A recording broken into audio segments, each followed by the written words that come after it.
Pour le deuxième plat, donc, j'ai fait un tartare de Saint-Jacques aux huîtres Gilardeau avec une croûte de foie gras de canard poêlé avec une chapelure japonaise.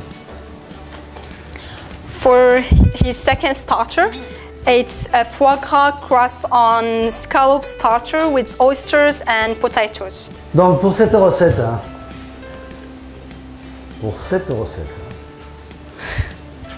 j'ai besoin d'une Saint-Jacques, d'une noix de Saint-Jacques qui a été décoquillée, d'accord, où on a enlevé le corail. Je ne travaille pas le corail parce que le corail c'est très laiteux et je ne l'aime pas. This is the great scallops. He removed the yellow, the coral. Like the roll, the egg part, the roll. Yes. It's a very big scallop. Yes. Voilà, donc on va la couper en fines tranches. Then we will cut it in fine pieces. Just slicing, right? Not dicing. No. Voilà, et une fois qu'elles sont en tranches, après on va les détailler en I petits think he will do it bâtonnets now. pour pouvoir après les recouper en petits cubes He needs it. d'environ 2 mm à peu près. He needs it to be small pieces around 2 millimeters. Oh. Yeah. Yeah, 2 mm. Donc, on va les déposer.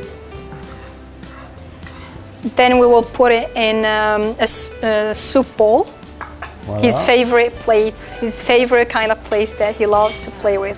Voilà, donc Et après- une huître qui a été décoquillée. And here we have oyster Et that he la- had. Il avait à 3 eaux différentes pour être sûr qu'il n'y ait pas de coquilles. Ah, d'accord. Ça c'est très important de ne pas retrouver dans le tartare un bout de coquille. Donc on va, So he will Pareil. cut it again the same as the scallops as well. voilà, on va les hacher. But this is way more small than the scallops. I've never seen oysters being diced before. This is very. Il a jamais vu les huîtres être coupées comme vous faites maintenant. Ah bon? Bah, c'est ce qui va faire la liaison du tartare en fait. Parce que l'huître, surtout l'huître Gilardeau, c'est quand même une huître qui est assez grasse, qui a un côté noisette et c'est ce qui va nous permettre de lier un petit peu, de faire cette liaison sur le tartare de Saint-Jacques. So this is how this is how you will get the tartar. You will have to chop everything very small pieces to get the paste that we're going to get now. On a fait un poireau qui est ciselé, très fin, pareil. En fait, le but c'est de retrouver un peu la même taille entre la Saint-Jacques, l'huître qui est hachée et le poireau. Le but c'est de retrouver tous ces éléments-là de la même taille. Donc ce poireau, il a été taillé très fin. This is the leek, by the way. Yeah. Yes, he cut it to small pieces and he put it on his soup bowl. Voilà, on l'a ébouillanté environ 30 secondes. Then we cook it for 30 seconds. On l'a rafraîchi dans de l'eau glacée. Then we cooled it down in ice. On l'a égoutté et après on l'a pressé. Then to crush it again more, he had to do it with the mixture. Donc on va le rajouter avec. Then he will add it to his oyster and scallops. Voilà, avec un petit Then- peu de fleur de sel. Now we will add some salt on it. On va rajouter un petit peu de poivre. Then pepper, yes, the black one, yeah. Et maintenant, on va le lier avec une vinaigrette citronnée qui est un petit peu spéciale. En fait, c'est This is his special vinegar that C'est he's une going to vine- add on top of his mixture. Voilà, c'est une vinaigrette épaisse un petit peu parce qu'on fait bouillir de l'eau, de la fécule, de l'eau We de la fécule, boil the water du jus de first. citron. The, et du sel. we boil first the water of lemon juice. Voilà, on va le porter à ébullition, on va le faire refroidir et après on va le Then we monter à cool l'huile it down d'olive. again. Then, pardon? Et après on va le monter à l'huile d'olive.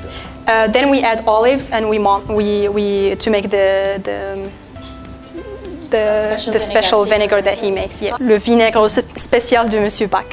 n'est-ce pas? C'est un peu ça.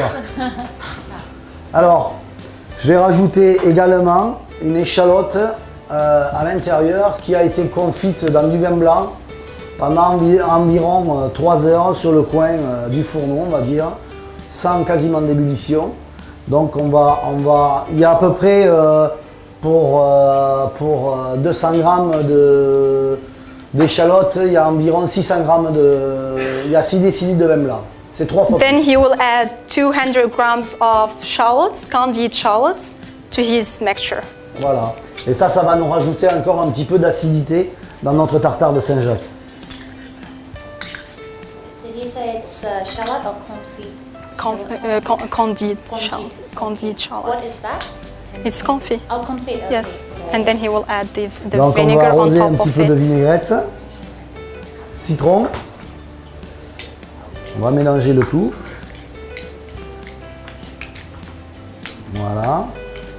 Et là on va rajouter un petit peu de ciboulette également, ciselée. Then we add some the chif.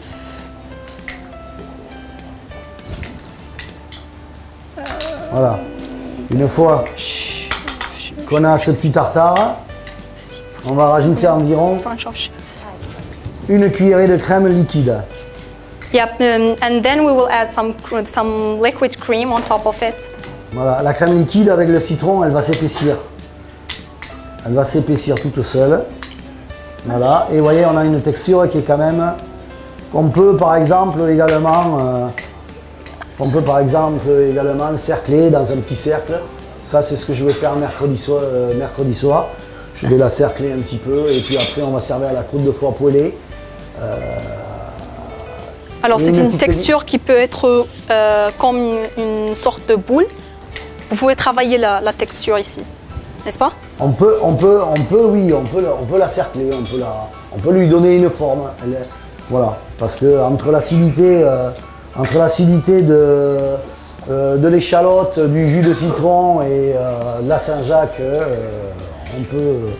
Then you will have a texture that you can work on. It's kind of like you can even have a bowl from it. Voilà. Then he puts it on Donc ça, cette in the première fridge. préparation, je vais la réserver maintenant au frigo. Hein. Et puis là, on va s'occuper de la croûte de foie gras poêlé. Alors pourquoi du foie gras poêlé? C'est parce que je trouve que entre l'iode de l'huître et le foie gras, ça se marie très Ça bien. se marie ensemble. très bien. Voilà. Nous, on travaille beaucoup ça. On fait des bouillons, d'huîtres citronnées sur du foie gras. On fait pas mal de choses comme ça. Donc là, on va travailler sur de l'escalope, donc de foie poêlé. Now we will work on the scallops, Voilà. the pieces, On the va pieces that he's pouring over. simplement Non, scallops. Chef, c'est Ouais. foie gras ou bien scallop? c'est foie gras, mais c'est un foie gras où on a détaillé une escalope. Alors c'est la texture que vous avez dans le frigo, n'est-ce pas? C'est celle-là dans le frigo. Oui. Oui. So it's the mixture actually that he put on the fridge. There is the foie gras inside and there is also the scallops. You're right. Donc on va l'assaisonner. Puis on va le paner tout simplement. Hein. And the foie gras is uncooked. Is that right? Chef, Ouais. le foie gras, il est déjà cuit ou non? Non, il est cru. Oui. Yes, it's already cooked. Il est cru. Foie gras, Voilà. Elle est crue ou bien cuite? Là, je vais rajouter une pointe d'oyster sauce. Mais très Soya peu, sauce. Mais très peu. Ça va m'assaisonner un petit peu l'œuf. was it light soy sauce, the salty one, or is it more of a thick sweet soy sauce? Chef, pour le Ouais. soja, c'est plus sucré ou bien quel soja vous avez utilisé? Oyster sauce. C'est une sauce huître. Si j'arrive à l'allumer. Voilà. Donc on va paner chaque escalope dans la farine, très légèrement.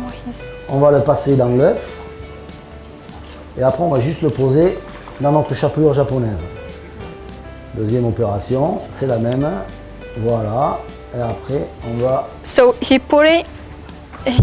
adds on top of it the eggs then flour, then the Japanese French breads. breadcrumbs. Yes, yes. Ah. Donc après, on va le poêler tout simplement, doucement, parce que sinon, la chapelure de pain risquerait On va de cramer. Donc ce qu'on peut faire, c'est même la cuire côté. Then we slowly put it on top of the Voilà. pan so we don't lose the Japanese. Voilà. Et la graisse qui va rendre du foie gras, après, va me servir, en la retournant, à cuire ma croûte de pain. D'accord? Donc on commence par cuire le côté qui n'est pas recouvert de croûte. Il va fondre. Et avec la graisse qui va rendre, on va après le retourner pour faire cuire la croûte de pain. So first we start by cooking the side that has no Japanese crumb breads, right? No panko. Yes, and so we can have the oil from the foie gras. Then we turn it to the other side and we cook the other side as well. Ce qu'il faut savoir dans un foie gras, parce que nous on a beaucoup de marchés de foie gras autour dans notre région. Un foie gras, il faut lui choisir une texture. Il faut que quand on appuie dessus, il faut que ce soit souple. Si un foie gras est trop dur, s'il est très dur, quand il sort du frigo, ça veut dire qu'il va fondre beaucoup. From his experience, as we know in French people, they're known to have like foie gras. To know that it's a fresh, good foie gras, you need to tap on top of it and see its flexibility. If it's not, if you put your thumb and your finger and you don't feel the texture of like it's flexible, it's tender, it's not good. Yes, Ça and doit it's être soft. un Yes. petit peu, quand on appuie, ça doit revenir un peu. Mais il doit y avoir une texture un petit peu souple. It should be soft. is that Yes, right? it should be. It smells very nice. I can smell it very well from here. Ça sent très bon. I'm very hungry. Now he turned it to the other side. Voilà, donc on va finir de faire cuire la croûte de pain. Je le panne que d'un côté parce que je veux pas qu'il y ait trop de croûte de pain. Si je le pannais des deux côtés, j'aurais trop de pain. Et donc c'est pour ça que Vous mettez juste une phase et Exactement. l'autre. The reason why he puts the Japanese crumb bread on just one side is because he doesn't like to have a lot of bread on top of it. So he puts just one side and that's all. Donc maintenant, qu'il est cuit, on va simplement le retourner. Now it is well cooked and he's going to turn it before he takes it out from the pan. Et le laisser Refroidir. sur un papier absorbant. Then he will put it on top of the paper so he can the paper can absorb all the oil from the foie gras. Voilà, donc on va déposer le tartare à l'intérieur de l'huître. D'abord, je vais le goûter quand même, hein, parce que l'assaisonnement, c'est quand même important. He needs to try it and taste it before. C'est pas parce que ça vous fait une démonstration qu'il ne faut pas que ce soit assaisonné. Hein. It's not just because he's in front of you that he will not try it, but he likes He's to try hungry. his Okay. kind of, yeah, maybe. But he likes to try his dishes before he serves them to his guests. เชฟบอกว่าส่วนใหญ่ทุกครั้งก่อนที่จะเสิร์ฟอาหารนะคะ Voilà. ก็จะต้องชิมทุกจาน Et après, on va prendre une escalope qu'on va déposer tiède sur le tartare de Saint-Jacques froid. So would you say that the foie gras was fried on constant heat for about 4 minutes? Is it roughly Yes, about yeah, Voilà, c'est bien quand il est 4 un to petit- 3 minutes. Now he cuts un a petit peu piece of fondant, the foie gras and he put it on top of the. the tartare? Yes. Juste une pointe de fleur de sel. He puts some like little salt on top of it, and then he adds his lovely borage. Et après, on va déposer une fleur de bourrache qui est une fleur qui a le goût d'huître. Voilà, là c'est prêt à déguster. And now his plate is ready for you to try it.